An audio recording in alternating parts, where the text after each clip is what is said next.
All right. So, do we just want to jump right into the showcase, or is there something else you wanted to chat about first? No, I think we can just jump in. It's not going to be a live stream of the game, so everyone is aware of that. We're just going to go over the crafting system that we haven't been talking about in the past too much. We've been mostly focused on the combat systems, and here we're just showing footage of running through the game and collecting stuff as an intro to the tonight's conversation. So the point is that the Ripout is a co-op, a three player co-op shooter, a horror shooter, and rummaging through ships, you get various type of crafting items that you can use to craft cool stuff. Like here you can see the item found, a hacker, and you can attach it to your gun and hack monsters so they combat on your side. And you have a hub ship that you'll be able to do all these things that you collect while rummaging through the derelict ships. So this is what we're showing right now. And the reason that we pre-recorded is not that the game doesn't work, is because it's random and it could take a lot of time to go through all the ships and collect all the items and schematics, and so we just recorded some stuff and shortened it so people can see how it works. So here is the player at the crafting station creating a schematic, and then going through the weapon station and equipping it. Like, we crafted the shotgun upgrade, and now the player can use the shotgun from the resources in the collected in the derelict.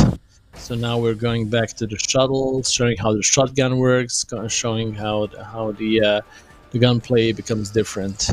So this is the main loop of the game, going into the derelicts, shooting monsters, getting all kinds of interesting stuff, and then experimenting or creating them in the hub ship that is a safe space. Now, I noticed in the trailer you didn't showcase any of the axe action, the hatchet action, and as a cult leader, I'm a big fan of hatchets. So I just, that's probably we played earlier. We played earlier today, and you just broke our game basically because it's the hatchet is overpowered, and no one in the team has played that much with a hatchet. So yeah, we got melee weapons in the game that you can acquire, and they're supposed to be like a secondary and a helping hand. But at the moment, they're obviously overpowered. Like, you ran through it. Oh man, just demolished everything. So yeah, we didn't focus the melee as a focus of the team right now. Like, people are working on the melee aspect of the game and trying to balance it out. And it's just too powerful at the moment. We have a powerful axe that can just slice through everything. Now, will I be able to craft cosmetics for my axe? Like, are there any upgrades for the axe plan that I'll be able to craft, or is that not going to be part of the crafting system? Yeah, we're definitely planning a lot of cosmetics. We're just like, as soon as we polish the gameplay and the balance, we're gonna go and do a lot of cosmetics for the secondary weapons like the axe and the pistol, as well as cosmetics for the pet. So that is next on the line. We want people to get attached to the pet and their weapons, and really dress them up in pretty colors and pretty skins. How long would you estimate it would take, like if you're starting the game brand new, how long would it take for you to get your first gun made? Because I figure people will probably want to pick a class, so to speak, like their preferred weapon pretty quickly. Yeah. So how long would you say it takes to kind of unlock the full arsenal with these upgrades or the crafting system? You mean full arsenal? Well, full arsenal, I think, because it's random and you could be running through a lot of derelict ships. It could take like maybe a few days of gameplay to get all the arsenal. But getting the first new gun, it shouldn't be too difficult. Like we're gonna balance it out so that the players get the few new upgrades and new guns relatively quickly, like a first few sessions, so they get the feel of what they're striving towards. But then collecting all the rare items and rare weapons, that's gonna take some time, because we want players to explore a lot of ships. It's gonna be a different experience every time you get in the ship, so we don't want them to get everything too soon. So we keep the mystery going, keep the motivation going. Here we are just getting crafting some support mods, so they're not the main weapons, but they're weapons that help the player and affect the gameplay. Like we equip the hacker modes, and this allows the players to hack enemies, because the enemies are partly organic, partly mechanical, technological. They're a blend of these. They're like merging between technology and organics, and so because the technology partly controls them, you can hack them and use them to your advantage. Like here is a swarmer, a small enemy that you can hack, and then it goes and attacks a bigger enemy while you shoot at it with your newly crafted long gun. Nice, man. I do like the long gun. I forgot to check out that that hacking upgrade when we were playing earlier, so I'm gonna have to dive back in and check that out. Oh, the hacking upgrade is very powerful. Yeah, like if you get a third. Like a bigger tier, a bigger level of it, you can, like, this is an example of you just get killed, and then I'm trying to like hack the bigger monster here, and there it's hacked, and then it's gonna go after its counterpart. They're gonna be fighting it out. I was stupid during this gameplay because I actually threw my pet at my guy. So they're also here. We're showing like robots that are stationary enemies that you can destroy and pick up more crafting equipment. Yeah, you warned me about those about 5 seconds after one beat me into the floor. So that's they're a little dangerous. Yeah. Very dangerous. This is to enforce players to maybe use stealth a bit, crouch a bit, control or C, as you said. So go quietly through the ship. It's not like a required mechanic, but there are monsters and there are hazards in the game that require you to go slowly and crouch and go stealthily, and then you have some kind of an advantage. Of course, we're not forcing players to do anything. You can just go run and gun, and if you feel good about it and you think you're skilled enough, you can pull it off probably. But if you want to go slower and crouch and hack things and slowly attack things with your weapon, like here, if you approach this guy, yeah, you can just loot it without it being alerted.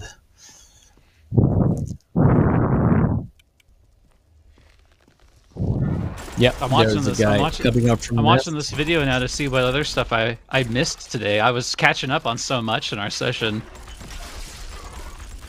Yeah, we updated a lot since the like Gamescom. I think it was the last time we met and played. So there's a lot of changes. We got a lot of feedback. So we've been focusing a lot of. We changed the plan and moved the release date because of the feedback. We really everything that the players had a problem with or wanted to enhance. So that's what we're working on, like really polishing the game and enhancing the gameplay feel.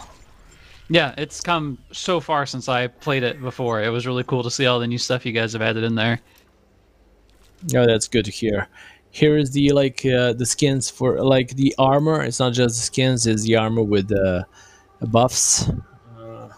We use the cheat code on this one, just unlocked everything, and we're showing a lot of suits. and there will be a lot of things to collect. So basically, you collect guns and armor and special support mods for the gun. So we want the players to choose their own way of playing. That's the goal. Like, choose your own way of playing, and once you enter the game, we also give you a different experience every time because of the randomness and procedural generation. So the crafting system plays into this perfectly.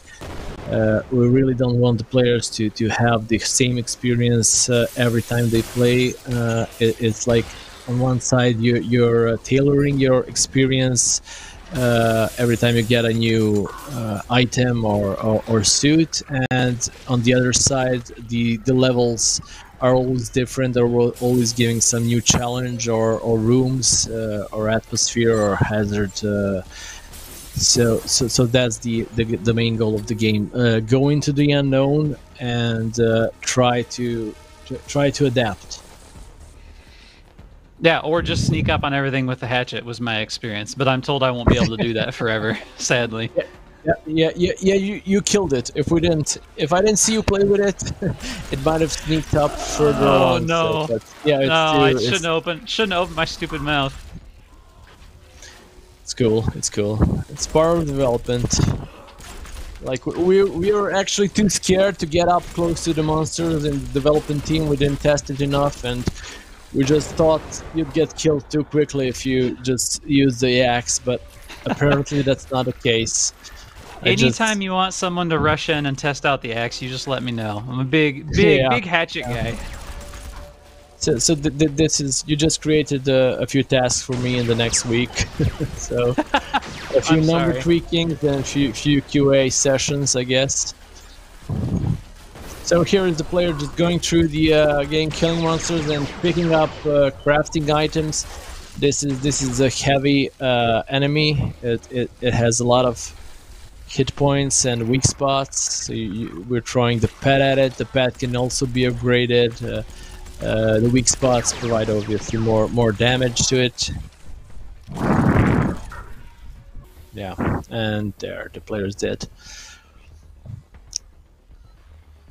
Of course, you'll be able to open crates and a lot of stuff throughout the game, and since it's random, there will be a lot of items that pop out all the time.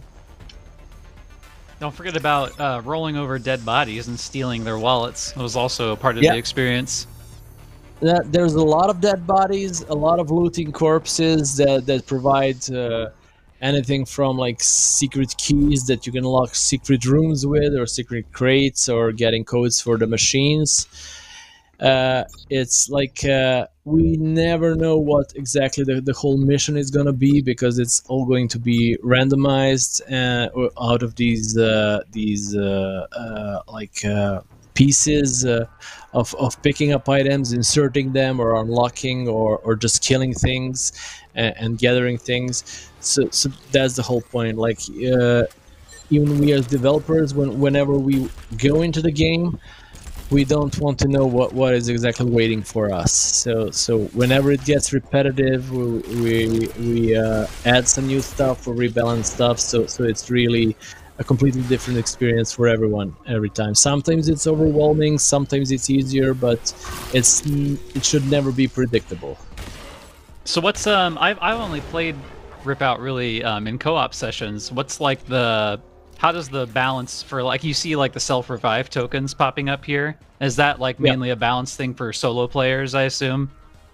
It's both for solo and co-op, but yeah, mainly the self-revive is for solo, because we didn't want to make it too unfair for solo players that don't have teammates to revive them. So we want to give them a chance. If they make a mistake, they can pick up the token at resurrection stations that usually serve as hubs for other players reviving their dead teammates, but we compensated in single player with tokens. Okay. So you can get a token, and then you can self-revive. So we want to emphasize this is a single player game as well as a co-op game. It's not a dominantly like a co-op game. because we know that like there is fun to be had searching through scary places with enemies with your friends. Sorry, Yeah. but playing alone, you know, the horror is always a greater aspect. We still wanted to keep the fear that you get in like games like Dead Space that you mentioned, and still want to, and we want to have it both ways. It's completely important for us to have both the single player and the co-op experience. You're saying the game, like, yeah, the multiplayer experience, the horror of the game is diminished when your co-op partner's just sprinting around with the hatchet out. There it is. There's the axe. I see it. Yeah, It's on the there it video. is. Yeah, I Yeah, love that axe. Oh my god, it's so good. yeah, good. Cool. Okay, so yeah, that was the intention. Like, I think the game gets more action oriented in co-op. You know, because we have to balance it out. So, like, we have to give you harder enemies and more stuff that pops up, and Yeah. it just a bit more frantic to keep the balance. And while you're in single player, it's more quiet, less monsters, less health on the monsters, but you have to focus on their weak spots more. So yeah, Yeah. it's a bit of a different experience in co-op and single player. But we'd like to give like attention to both of those aspects, although they are different. I mean, it was impossible. Like we when we started, we knew it was you cannot get the Dead Space soul experience in a co-op game. It was obvious in the Dead Space 3 when they had co-op. It just diminished. It wasn't working that well. So this is just like if you don't want to be afraid, go with your friends. If you want to play a single player horror experience, go alone. And also, if you don't have friends, like a lot of Oh no. introverts don't, just play the game. It's not you don't have to be connected to the internet and play the game. So that was like it was tailored for what we also missed in the horror games and what we sometimes missed in the co-op games. Like, okay, like I like playing with my friends, but like right now I'd like to go through the campaign alone and just enjoy it, the environment and fear for myself. That makes sense. I think we're gonna look at maybe some questions from the chat. This voice in my ear Yeah, is sure. telling me. Yeah, the secret ghost. Almost any question, yeah. So I don't know. I think there were already some in the chat. I'm not sure if those are gonna get pulled. Oh yeah, there they are. Oh, the flashlight. Flare gun, no, but there is a flashlight. There's a flashlight that you can use for a limited amount of time, and it replenishes automatically if you don't use it. We're still balancing it out.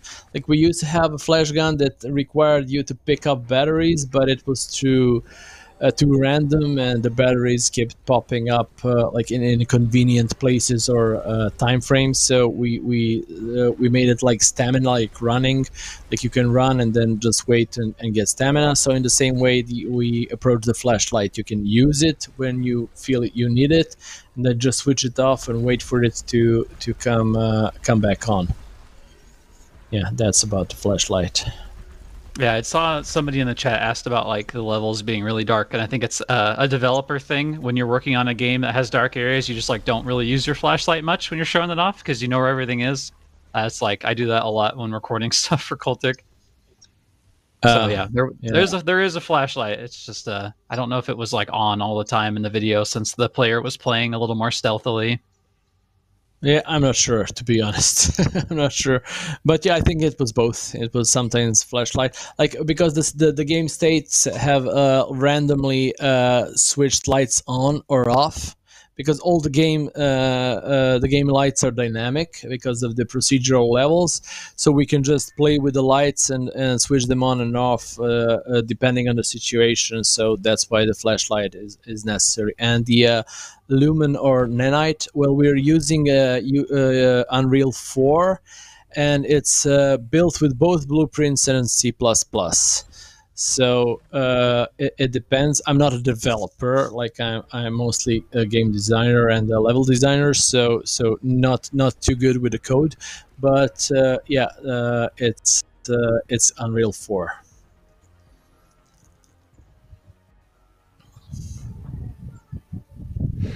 Oh yeah. Sorry about that. We can pat the gun definitely.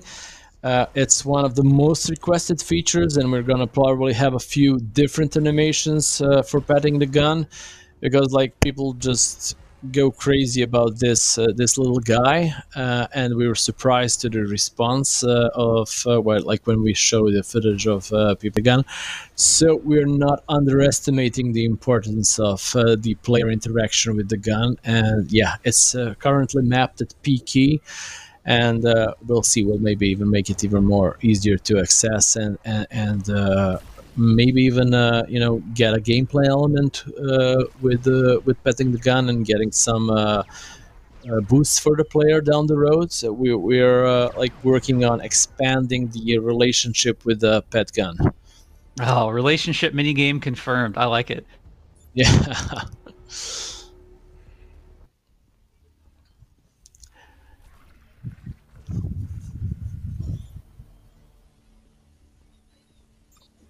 Modular tile sets. Not sure if I.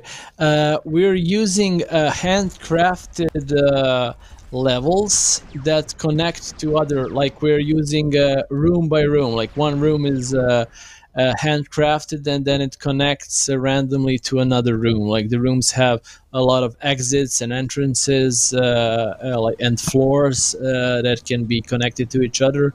But the like the levels themselves, like the graphics that you see, are handmade. We didn't want to compromise the graphic quality, and trying to write the code that will generate walls and windows and stuff like that. So we wanted to focus on the like the beauty of the horrible ships, and then like surprise you what room you're gonna be entering next and what is inside the room. Like everything in the room is random. Like the monsters, the places that they pop out of, and the things that spawn in the room are random, but the actual geometry is not. Yeah, and some of those rooms are huge. Just for playing today, like some of those like big, like almost hub-like areas that have all the little like shops and stuff. There's a massive area, so I would Yeah, be. it's they're all we have a like a square area that we can use, and we can fill it up, or we can just use a small part of it and then it's smaller. But what we can, like vertically, we can go as far as high or as low as we can. Like but there is like 80 meters times 80 meters uh, boundaries that we can use in the level. So it's pretty big. It's pretty big. Like we can fit a lot of like like you saw today when we were playing. There's a big shopping mall in it, or like Right. there was a big little hub. So yeah. Uh-huh. Yeah.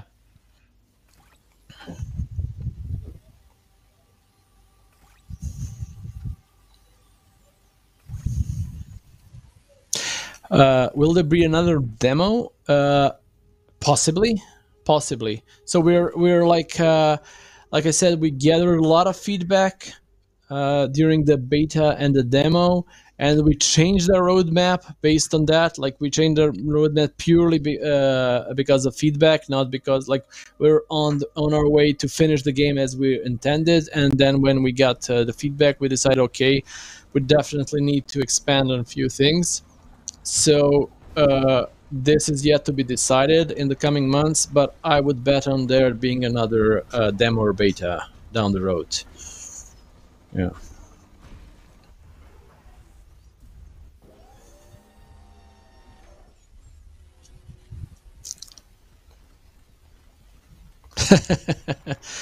Well, yeah. Hello to everyone watching from the Ripout team. Hello to all the programmers and the artists and the music composers and animators and whatever I'm missing at this point. And so I hope everyone is watching and not asleep at this point. So, and everyone from 3D Realms team as well as thank you, Jason from the Cultic game, a great game by the way, Absolutely. if anyone not checked it out. So yeah, thanks to everyone.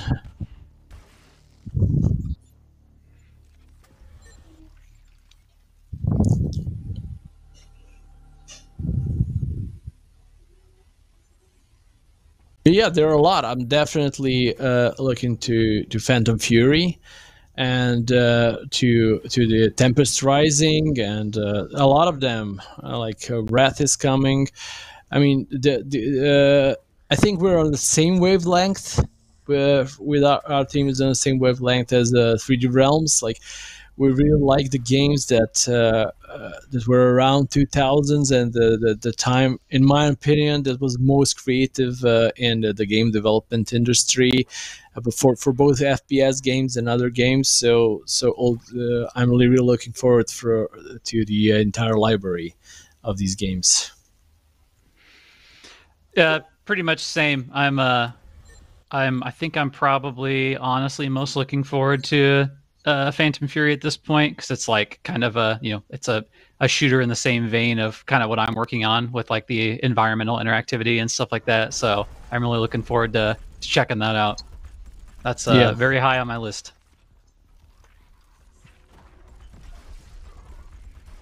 Okay. Cool. Well, I think that was the last question. So do you have any closing remarks for us? oh, well, I hope everyone enjoyed what we have. This was just like we focused on the crafting system. I'm hoping we'll have a few more streams in the upcoming months as well. Thanks everyone for watching. Thanks to everyone at 3D Realms and Pet Project Games, and thank you for joining me. Yeah, absolutely. And Let me good- know if you want and- me to test that hatchet out some more. I'm happy to Oh do yeah. it. Oh, definitely. You're the QA now, so definitely. Excellent. Thanks everyone. So have a good See ya. night or good day, everyone. Bye.